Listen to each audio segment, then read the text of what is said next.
कांग्रेस के युवा ही अपने युवा के ऊपर भरोसा नहीं कर रहे, तो आप कैसे कह सकते हैं कि देश का युवा राहुल गांधी जो 55 साल का युवा खुद को 55 साल का युवा कहता है देश उसके ऊपर भरोसा करे।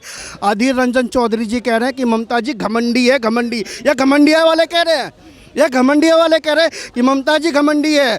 अखिलेश यादव कांग्रेस के ऊपर वार कर रहा है, नीतीश ममता के ऊपर वार कर रही है। भैया नेता कौन बनेगा? देखिए इनका आपस में कुर्सी बचाने की लड़ाई है।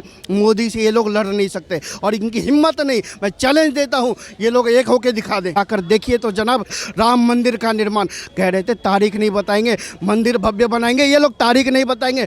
बता दिया, तारीख भी बताया, मंदिर भी बनाया, आपको बुलाया भी, लेकिन आपकी हिम्मत नहीं हुई, आपकी औकात नहीं कि आप मंदिर रामलला के दर्शन कर ले। आपके भाग्य में नहीं। तो कन्फर्म है मोदी जी कैसा नेता होना बहुत मुश्किल है। और भारत को जो नया प्रधानमंत्री मिला है उसने तस्वीर और तकदीर दोनों चेंज कर दी। यानी कि तस्वीर आप देख रहे हैं, पीओके पर भी निगाह है, कश्मीर वो सुरक्षित मैंने कर ली है। एक हिंदू धर्म और हिंदुओं को बड़ा गर्व है मोदी जी पर, क्योंकि वो एक धर्म के साथ साथ देश के लिए सब स्तर पर काम कर रहे। एक हिंदुओं की आस्था पर कलंक लगा था भाई, वहाँ मंदिर तोड़ा गया, तब से आज 500 सालें हो गई। एक हर्ष और उल्लास है हर एक हिंदू के अंदर कि वहाँ मेरा मंदिर बन रहा है। क्या युवा देश का भरोसा करेगा? क्योंकि कांग्रेस कह रही है कि भारत न्याय यात्रा के बाद देश का माहौल बदलने वाला है। कांग्रेस के युवा ही अपने युवा के ऊपर भरोसा नहीं कर रहे, तो आप कैसे कह सकते हैं कि देश का युवा राहुल गांधी जो 55 साल का युवा खुद को 55 साल का युवा कहता है देश उसके ऊपर भरोसा करे। आपको देश की जनता पर भरोसा नहीं, कहते हैं ईवीएम हैक हो गई, तो आपके ऊपर देश कैसे भरोसा करे? आप वही है ना जिसने 70 साल में देश को केवल भ्रष्टाचार रूपी भारत दिया।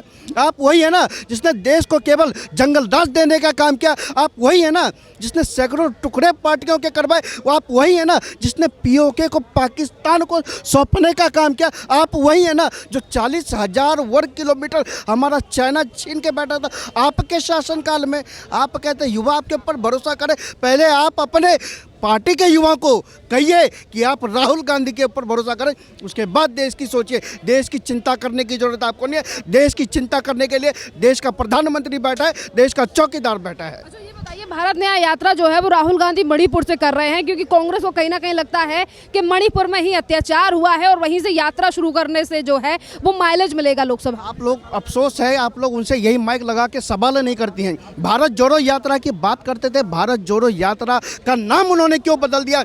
भारत जोड़ो यात्रा इतना विफल हुआ कि आपको नाम बदलना पड़ा। 2000 किलोमीटर आप चले, 3 राज्य आपने गंवा दिए। मोदी जी 200 मीटर चलते हैं, दूसरे देश की अर्थव्यवस्था को हिला देते हैं। यह मोदी का पावर है। और आप एक राहुल गांधी जी 2000 किलोमीटर चलने की नौटंकी करते हो और 3 राज्य डिलीट। कह रहे हैं मोदी की पावर है, कांग्रेस कह रही है, विपक्ष कह रहा है इस बार मोदी सरकार को उखाड़ फेंकेंगे। जनता नाराज है, देश में जिस तरीके से महंगाई और बेरोजगारी की दर बढ़ रही है, युवा परेशान है। आप उखाड़ फेंकने की बात कर रहे हैं। राहुल गांधी को विपक्ष के लोगों ने, उनकी गठबंधन के लोगों ने उखाड़। यादव ने कहा उखाड़।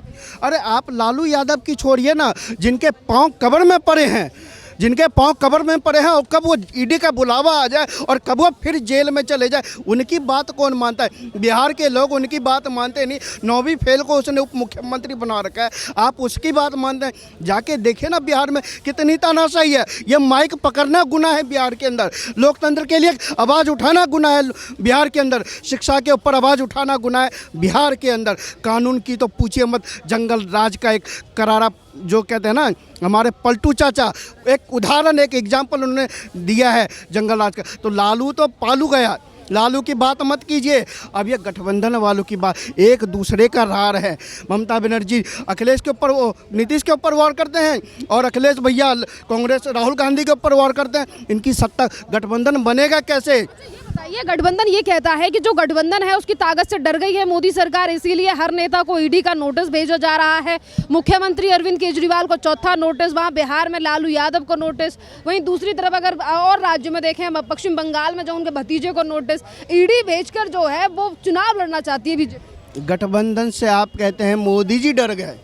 मोदी जी के सामने आपकी इतनी हिम्मत नहीं कि एक संयोजक बना दे। संयोजक की बात करो मैडम, मैं प्रधानमंत्री उम्मीदवार की बात नहीं कर रहा।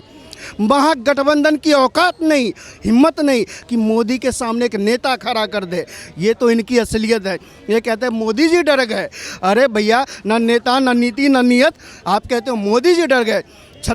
38 कहते हो भाजपा के पास 38 है, 38 का दूल्हा तो तैयार बैठा है और 28 का दूल्हा कौन है? आप आपस में ही उठा पटक चल रहा है इनके में कि भैया दूल्हा, वो कहता है हम बनेंगे, तो वो कहता है हम बनेंगे। आज का बयान है, अधीर रंजन चौधरी जी कह रहे हैं कि ममता जी घमंडी है, घमंडी। ये घमंडिया वाले कह रहे हैं, ये घमंडिया वाले कह रहे हैं कि ममता जी घमंडी है।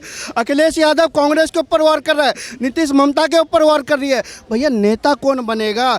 देखिए, इनका आपस में कुर्सी बचाने की लड़ाई है।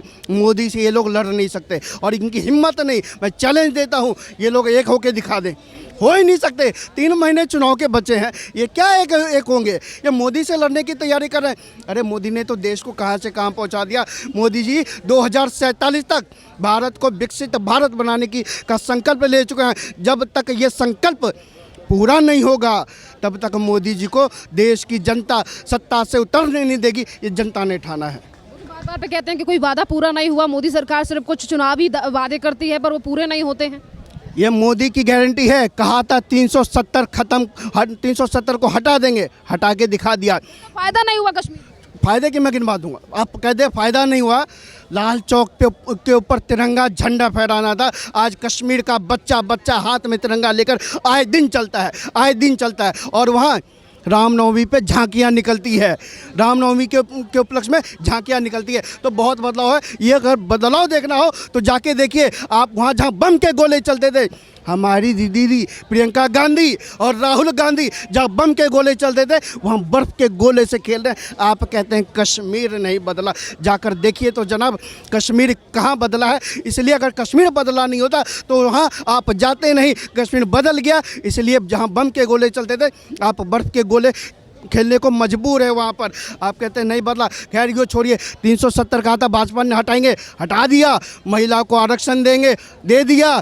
कश्मीर में तिरंगा लहरा दिया और चांद के ऊपर तिरंगा लहरा दिया। राम मंदिर का निर्माण, कह रहे थे तारीख नहीं बताएंगे, मंदिर भव्य बनाएंगे। ये लोग तारीख नहीं बताएंगे, बता दिया। तारीख भी बताया, मंदिर भी बनाया, आपको बुलाया भी, लेकिन आपकी हिम्मत नहीं हुई, आपकी औकात नहीं कि आप मंदिर रामलला के दर्शन कर ले। आपके भाग्य में नहीं। आपने राम जी को भी नकारा था, आप देश की जनता को भी नकार रहे हैं, आप सनातन को भी नकार रहे हैं। देश की जनता वोट के चोट से जवाब देगी। क्या नाम है सर आप? जी, मेरा नाम आलोक पारासर है, कहाँ से है प्रश्न? उत्तर प्रदेश इटावा से। ये बताइए सर, 2024 में प्रधानमंत्री किसे और क्यों देखना चाहते? वो तो कन्फर्म है मोदी जी। मोदी जी कैसा नेता होना बहुत मुश्किल है और भारत को जो नया प्रधानमंत्री मिला है उसने तस्वीर और तकदीर दोनों चेंज कर दी। यानी कि तस्वीर आप देख रहे हैं, पीओके पर भी निगाह है, कश्मीर वो सुरक्षित मैंने कर ली है। तो और दशा ऐसे और दिशा आपने देखा, हर एक विभाग में बहुत अच्छा काम हो रहा है।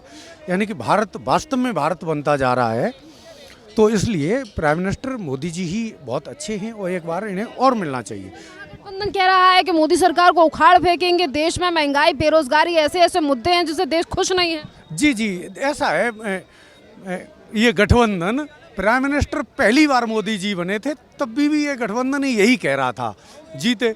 दोबारा गठबंधन यही कह रहा था, फिर भी जीते। और तिबारा चुनाव जीतेंगे मोदी जी। और ये गठबंधन है, इसे रोने के लिए, आंसू पोंछने के लिए जगह नहीं मिलेगी, देख लेना आप। राम मंदिर की प्राण प्रतिष्ठा से पहले ये कहा जा रहा है कि 2024 में चुनाव है, इसलिए राम मंदिर पर राजनीति कर रही है बीजेपी। नहीं, ऐसा कुछ नहीं है। एक हिंदू धर्म और हिंदुओं को बड़ा गर्व है मोदी जी पर, क्योंकि वो एक धर्म के साथ साथ देश के लिए सब स्तर पर काम कर रहे। एक हिंदुओं की आस्था पर कलंक लगा था भाई, वहाँ मंदिर तोड़ा गया, तब से आज 500 सालें हो गई। एक हर्ष और उल्लास है हर एक हिंदू के अंदर कि वहाँ मेरा मंदिर बन रहा है, श्री राम जी पधार रहे हैं वहाँ। जी, यहाँ राजनीति नहीं है, इसमें एक हिंदुओं की आस्था का विषय है और वो एक विधिवत तरीके से संविधान के हिसाब से, कोर्ट के हिसाब से मंदिर। 2024 चुनाव पर जो है वो अब राम मंदिर का कोई फर्क पड़ने वाला है? जनता आस्था और काम में चीजों पर ध्यान देने वाली? जी, केवल एक विपक्ष के लिए है कि मंदिर से ऐसा हो जाएगा। हर एक नवयुवक जाग चुका है कि कौन नेता कैसा है, किस लायक है, और उन्हीं तथ्यों के आधार पर मोदी जी को सपोर्ट किया जा रहा है, भाजपा को सपोर्ट किया जा रहा है। मंदिर का मोदी जी से ऐसा कोई वो नहीं है कि हाँ। देश में काफी ज्यादा अन्याय हो रहा है, नफरत फैली हुई है। मोदी जी क्या राहुल जी कह रहे, ओ वाह, राहुल जी पता नहीं क्या कहते हैं, उन्हें खुद नहीं पता रहता है उनके मुंह से क्या निकला। 5 मिनट बाद उन्हें पूछा जाए भाई साहब क्या बोले आप, तो वो बता नहीं पाते कि मैंने ये बोला था। तो ऐसे आदमी के लिए क्या, वो तो कुछ भी ऐसी हरकत करता है, वो संसद में आंख मारना, ये कोई संस्कार नहीं और कोई सभ्यता में नहीं आती ये चीज़। आप राम मंदिर का जिक्र कर रहे हैं, पर इसको लेकर कहीं ना कहीं राजनीति भी हो रही है। 2019 में सुप्रीम कोर्ट की तरफ से राम मंदिर पर फैसला दिया गया, पर आज भी असदुद्दीन ओवैसी कहते हैं कि राम मंदिर जो बनाया गया, इस पर कहीं ना कहीं हमारी जो मस्जिद है वो शहीद हुई है। एक आप बताएं, सुप्रीम कोर्ट में ये मैटर चला था, ऋग्वेद, सामवेद, अथर्ववेद, इनसे तथ्य लेके 400 पेज का एक हल्फनामा सौंपा गया था सुप्रीम कोर्ट में, और सब चीज़ें देखी गई कि कितना पुराना मंदिर था। भाई अतिक्रमणकारी आए, उन्होंने मंदिर, एक राम मंदिर नहीं, कितने हजारों मंदिर, 3300 मंदिर ढाए गए थे औरंगजेब जी के ज़माने में। जी भी गंत लगा दिया, वो तो बहुत अत्याचारी था। मतलब 3300 मंदिर ढाए गए थे एक शासक के ज़माने में। कितने, हमारी तो सभ्यता ही नष्ट कर दी। जो ये अतिक्रमणकारी आए थे विदेशों से, सभ्यता ही नष्ट कर दी। ओवैसी जी कह रहे हैं कि वहाँ मस्जिद थी।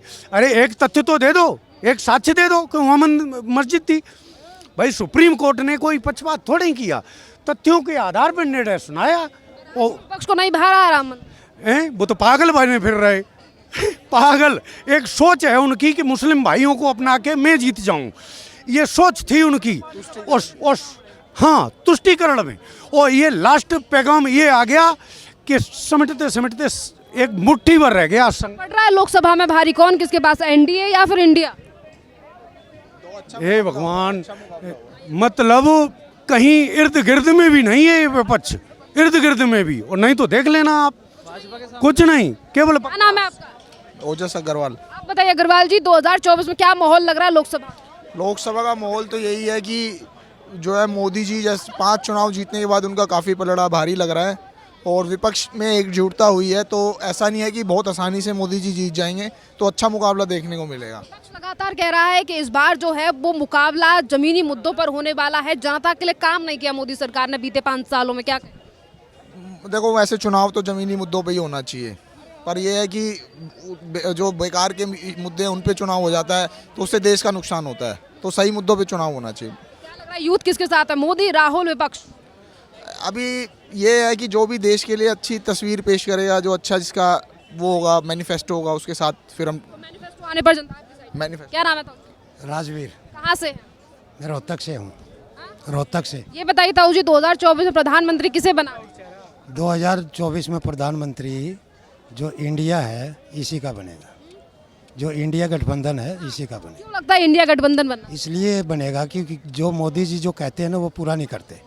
जैसे किसान थे उनका कोई पूरा नहीं किया, जैसे पहलवान थे उनका कोई पूरा नहीं किया, समझे नहीं, ये वादे कर। इंडिया गठबंधन में से कौन प्रधानमंत्री बनेगा? इंडिया गठबंधन में वही प्रधानमंत्री बनेगा जिसकी ज़्यादा सीट आएंगी, मतलब वही बनेगा। वही बनेगा।